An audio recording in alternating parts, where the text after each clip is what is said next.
വളരെ പെട്ടെന്ന് ചടുലമായ നീക്കമൊക്കെയായിരുന്നു നമ്മൾ ദൗത്യസംഘത്തിന്റെ ഭാഗത്ത് നിന്ന് കണ്ടത്. പടക്കം പൊട്ടിച്ച് ആനയുടെ ശ്രദ്ധ തിരിച്ച് ആനയെ തിരികെ എത്തിക്കാനുള്ള ശ്രമമൊക്കെ നടത്തുന്നു. അങ്ങനെ പെട്ടെന്നായിരുന്നു ആനയെ മയക്കുവെടി വെക്കുന്ന രീതിയിലേക്ക് ആ ദൃശ്യങ്ങൾ നമ്മുടെ മുൻപിലാകെ കൺമുൻപിൽ വന്നത്. മണിക്കൂറുകൾ നീണ്ട ദൗത്യത്തിന് ഏകദേശം ഒരു പരിസമാപ്തിയിലേക്ക് കാര്യങ്ങൾ എത്തുകയാണ്. രാഹുൽ KV കൂടിയുണ്ട്. രാഹുൽ, ഈ ദൗത്യത്തിന്റെ ഏറ്റവും നിർണായകമായിട്ടുള്ള നിമിഷങ്ങളിലൂടെയാണ് കടന്നുപോയിക്കൊണ്ടിരിക്കുന്നത്. മണിക്കൂറുകൾ ആയിട്ട് ഒരു നാടിനെ ആകെ പരിഭ്രാന്തിയിലാക്കി വിറപ്പിച്ചുകൊണ്ടിരുന്ന കാട്ടുകൊമ്പനെ പിടികൂടാനുള്ള മയക്കുവെടി വയ്ക്കാനുള്ള ദൗത്യം, അതിന്റെ മയക്കുവെടി വെച്ചിരിക്കുന്നു ആദ്യ ഡോസ്. ഏറ്റവും നിർണായകമായ ഘട്ടത്തിലേക്ക് എത്തുമ്പോൾ എങ്ങനെയാണ് അവിടെ നിന്നും അവിടുത്തെ ഓരോ ചടുലമായിട്ടുള്ള ഓരോ നീക്കങ്ങളും എങ്ങനെയാണ് ദൗത്യസംഘത്തിൻ്റെത്?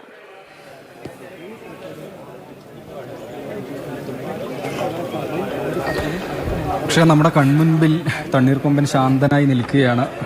മറ്റു പ്രശ്നങ്ങളൊന്നും തന്നെ ഇല്ല. ഈ മയക്കുവെടി വെക്കുന്ന സമയത്ത് ഒരുപക്ഷെ ആന പ്രകോപിതനായി ഓടാനുള്ള സാധ്യതയൊക്കെ വനം വകുപ്പ് ഉദ്യോഗസ്ഥർ മുന്നിൽ കണ്ടിരുന്നു. അതുകൊണ്ട് വലിയ രീതിയിൽ ഈ പ്രദേശമാകെ ഉദ്യോഗസ്ഥരെ വിന്യസിച്ച് കേസ് പോവുകയാണെങ്കിൽ ശബ്ദമുണ്ടാക്കിയും മറ്റു മാർഗങ്ങളിലൂടെയൊക്കെ തിരികെ ഈ സ്ഥലത്തേക്ക് തന്നെ കൊണ്ടുവരുന്നതിന് വേണ്ടിയുള്ള സജ്ജീകരണങ്ങൾ ഒരുക്കിയിരുന്നു. പക്ഷേ ആ വിധത്തിലൊന്നും കാര്യങ്ങൾ ഉണ്ടായില്ല എന്നതാണ്. ആദ്യഘട്ടം വളരെ വിജയകരമായി ഇതുവരെ മുന്നേറിക്കൊണ്ടിരിക്കുകയാണ്. എങ്കിൽ തന്നെയും പൂർത്തിയായി എന്ന് പറയാൻ കഴിയില്ല. കാരണം മയക്കുവെടിയേറ്റ ആനയെ നിരീക്ഷിച്ചു കൊണ്ടിരിക്കുകയാണ്. ഉദ്യോഗസ്ഥർ വന്ന് ഫോട്ടോ ഉൾപ്പെടെ എടുത്ത് പരിശോധിക്കുന്നുണ്ട്. അതായത് ആനയുടെ ചലനങ്ങൾ, മറ്റു ചേഷ്ടകളൊക്കെ തന്നെ പരിശോധിക്കുകയാണ്. ആ മയക്ക് ഡോസ് എത്രത്തോളം ആനയിലേക്ക് കയറുന്നുണ്ട്, ഇനി വീണ്ടും മയക്കുവെടി വെക്കേണ്ടതുണ്ടോ തുടങ്ങി ഉൾപ്പെടെയുള്ള കാര്യങ്ങളൊക്കെ പരിശോധിക്കുകയാണ്. കാരണം ഇത് കാട്ടാനയാണ്. നിലവിലിപ്പോൾ ഈ ആനയുടെ ചലനങ്ങളിലോ മറ്റോ ഒരു മയക്കുവെടിയേറ്റതിന്റെ ഡോസ് കയറി തുടങ്ങിയതിന്റെ മാറ്റങ്ങൾ എന്തെങ്കിലുമൊക്കെ അനുഭവപ്പെടുന്നുണ്ടോ, കാണാൻ സാധിക്കുന്നുണ്ടോ അങ്ങനെ എന്തെങ്കിലുമൊക്കെ?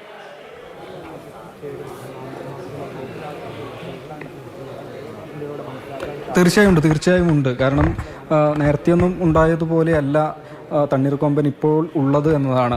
ഈ തണ്ണീർക്കൊമ്പനെ മയക്കുവെടി വെക്കുന്നതിന് വേണ്ടി ഉദ്യോഗസ്ഥർ ഈ മേഖലയാകെ വളയുകയാണുണ്ടായത്. അപ്പോൾ അവർക്ക് പിടി നൽകാതെ ഏകദേശം 1.5 മണിക്കൂറോളം സമയമാണ് കൊമ്പൻ വാഴത്തോട്ടത്തിനിടയിലൂടെ അങ്ങോട്ടിങ്ങോട്ടായി നടന്നു നീങ്ങിയത്.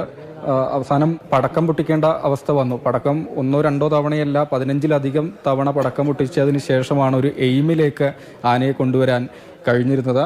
അതിനുശേഷം ആദ്യം മയക്കുവെടി വെച്ചു.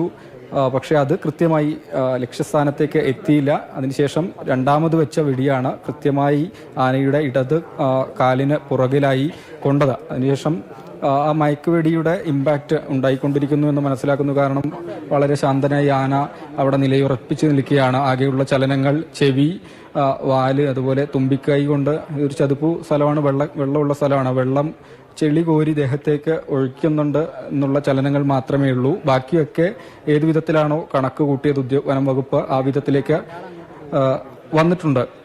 അപ്പോൾ ആനയിനി ഈ ഭാഗത്തേക്ക്, അതായത് ആന ഇപ്പോൾ ഒരു ചെരിഞ്ഞാണ് നിൽക്കുന്നത്, നമ്മുടെ ഈ ഭാഗത്തേക്ക് കൂടെ തിരിയുകയാണെങ്കിൽ ആ ഒരു ഘട്ടം കൂടി വിജയിച്ചു എന്ന് പറയുവാൻ കഴിയും. അതിനുശേഷം കുങ്കിയാനകളെ കൊണ്ടുവരികയാണ് ചെയ്യുക. സൂര്യനും വിക്രമും പൂർണ്ണ തയ്യാറായി നിൽക്കുന്നുണ്ട്. ഈ നമ്മുടെ ഈ സ്പോട്ടിൽ ഈ മിഷൻ നടന്നുകൊണ്ടിരിക്കുന്ന. രാഹുൽ KV വിവരങ്ങൾ നൽകിക്കൊണ്ടിരിക്കുന്നു. എന്തായാലും കുങ്കിയാനകൾ തയ്യാറാണ്, സൂര്യൻ വിക്രമും ഒക്കെ തയ്യാറാണ്. ഇനി അവരെ ഇങ്ങോട്ടേക്ക് എത്തിക്കേണ്ടതുണ്ട്. അതിനു മുൻപ് ഈ ആനയുടെ തണ്ണീർക്കൊമ്പന്റെ ആരോഗ്യനില നിരീക്ഷിക്കുക കൂടി ചെയ്യുകയാണ് ഇപ്പോൾ ദൗത്യസംഘം.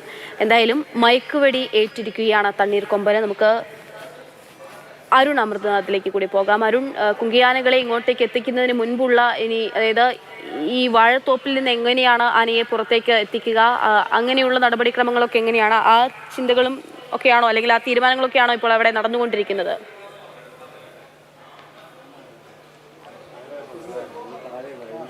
അതിപ്പോൾ ആനയെ നിരീക്ഷിച്ച് വരികയാണ്. ഇനി ആനയെ പുറത്ത് വാഹനത്തിലേക്ക് കയറ്റണമെങ്കിൽ അതൊരു 100 മീറ്റർ ദൂരമുണ്ട്. ഇപ്പോൾ നിൽക്കുന്ന സ്ഥലത്ത് വെച്ച് വാഹനത്തിൽ കയറ്റുന്നത് സാധ്യമല്ല. അങ്ങനെയാണെങ്കിൽ ഈ കുങ്കി ആനകൾ ഇവിടെ എത്തിയതിന് ശേഷം മാത്രമേ ഈ വാഴത്തോപ്പിൽ നിന്ന്, ആ പ്രദേശത്ത് നിന്ന് പുറത്തേക്ക് കടത്താനാവൂ. അപ്പോൾ ഈ 2 കുങ്കി ആനകളെ ഇവിടെ കൊണ്ടുവന്ന് ഈ ആനയെ പുറത്തേക്ക് 100 മീറ്റർ തള്ളി നീക്കി നടത്തി വേണം ഈ വാഹനത്തിലേക്ക് എത്തിക്കാൻ. അതിപ്പോൾ ഞാൻ നിൽക്കുന്ന പ്രദേശത്തിനടുത്തായി വരും. ആ വഴിയാണ് ഈ വാഹനത്തിലേക്ക് ആനയെ എത്തിക്കേണ്ടത്. എന്തായാലും ഇപ്പോൾ ആനയെ നിരീക്ഷിച്ചു വരികയാണ്. അതിനുശേഷം മാത്രമേ മറ്റൊരു ഈ കുങ്കിയാനകളെ വരെ ഇങ്ങോട്ടേക്ക് കൊണ്ടുവന്നുള്ള അടുത്ത 2ാം ഘട്ടം, ഒരു മിഷന്റെ 2ാം ഘട്ടത്തിലേക്ക് ഈ ഉദ്യോഗസ്ഥർ സംഘം കടക്കുകയുള്ളൂ. ഇപ്പോൾ ആദ്യഘട്ടം പൂർത്തിയായതിന്റെ, ഒരു വിജയകരമായി പൂർത്തിയായതിന്റെ ആശ്വാസമുണ്ട്. അപ്പോൾ അതിന്റെ കാര്യത്തിൽ എന്തെങ്കിലും ആശങ്കപ്പെടാനുണ്ട്? 2 ആഴ്ച മുൻപ് കർണാടക വനംവകുപ്പ് ഇങ്ങനെ മയക്കുവെടി വെച്ച് പിടികൂടിയ ആനയാണല്ലോ. അപ്പോൾ വീണ്ടും ഇത് 2 ആഴ്ചക്ക് തൊട്ട് പിന്നാലെ വീണ്ടും മയക്കുവെടി വെക്കുമ്പോൾ എന്തെങ്കിലും പ്രശ്നമൊക്കെ ഉണ്ടാകാനുള്ള സാധ്യതയുണ്ടോ? അത്തരത്തിലുള്ള കാര്യങ്ങളൊക്കെ പരിശോധിക്കുന്നുണ്ടോ വനംവകുപ്പും ദൗത്യ സംഘവുമാകെ?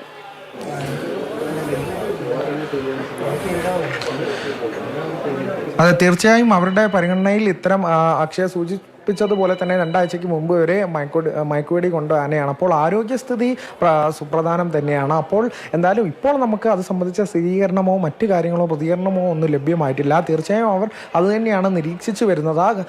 ഉദ്യോഗസ്ഥരും വിദഗ്ധ സംഘവും എല്ലാം ഈ ആനയ്ക്ക് അടുത്തായി എത്തിയിട്ടുണ്ട്. അവർ നിരീക്ഷിച്ചു വരികയാണ് ആനയെ. ആരോഗ്യ കാര്യം തന്നെയായിരിക്കും പ്രഥമ പരിഗണന ഈ നിരീക്ഷണത്തിലുള്ളത്. അതിനുശേഷമായിരിക്കും ഈ കുങ്കി ആനകളെ കൊണ്ട് തള്ളി ഈ 100 മീറ്റർ അകലെ എത്തിച്ച ഈ ഒരു വാഹനത്തിലേക്ക് കയറ്റേണ്ടതായിട്ടുള്ളത്. എന്തായാലും ആരോഗ്യസ്ഥിതി നിർണായകം തന്നെയാണ്. ഈ അരിക്കൊമ്പൻ്റെ ഒക്കെ ഉൾപ്പെടെയുള്ള സമാന സംഭവം തന്നെയായിരുന്നു നമ്മൾ കണ്ടുകൊണ്ടിരുന്നത്. തുടരെ മയക്കുവെടി കിട്ടുന്ന സാഹചര്യം ഉണ്ടായിരുന്നു. അപ്പോൾ ആരോഗ്യസ്ഥിതിക്ക് പ്രഥമ പരിഗണനയുണ്ട്, അക്ഷയ ചോദിച്ചതുപോലെ തന്നെ. അതിനുശേഷം എന്തായാലും ഒരു 2ാം ഘട്ടത്തിലേക്ക് കടക്കുക എന്നൊരു ശ്രമം തന്നെയായിരിക്കും ഈ ഉദ്യോഗസ്ഥരുടെ ഭാഗത്ത് നിന്നും ഉണ്ടാവുക. ഇപ്പോൾ ദൗത്യത്തിലേറെ നിർണായകമായിട്ടുള്ള പങ്ക് വഹിക്കുന്ന കുങ്കിയാനകളുടെ വരവൊക്കെയാണ് ഇനി നമുക്ക് കാണാനുള്ളത്. കുങ്കിയാനകൾ അവിടെ സജ്ജമാണ്. വിക്രമും സൂര്യയും ഒക്കെ അവിടെ സജ്ജമാണ്. നേരത്തെ കോന്നി സുരേന്ദ്രനെ അങ്ങോട്ടേക്ക് എത്തിക്കുമെന്നുള്ള വിവരമൊക്കെ നമുക്ക് ലഭ്യമായിരുന്നു. അപ്പോൾ ഇവരൊക്കെ അവിടെ സജ്ജമായിട്ടുണ്ട്. അപ്പോൾ ഇവരൊക്കെ വന്നിട്ടായിരിക്കും ഈ ആനയെ പറഞ്ഞതുപോലെ തന്നെ വണ്ടിയിലേക്ക് കയറ്റുന്ന ഉൾപ്പെടെയുള്ള നടപടിക്രമങ്ങളിലേക്ക് നീങ്ങുക. പക്ഷേ ഇപ്പോഴുള്ള സ്ഥലത്ത് നിന്ന് ആനയെ അവിടെ നിന്ന് മുന്നോട്ടേക്ക് നീക്കേണ്ടതുണ്ട്.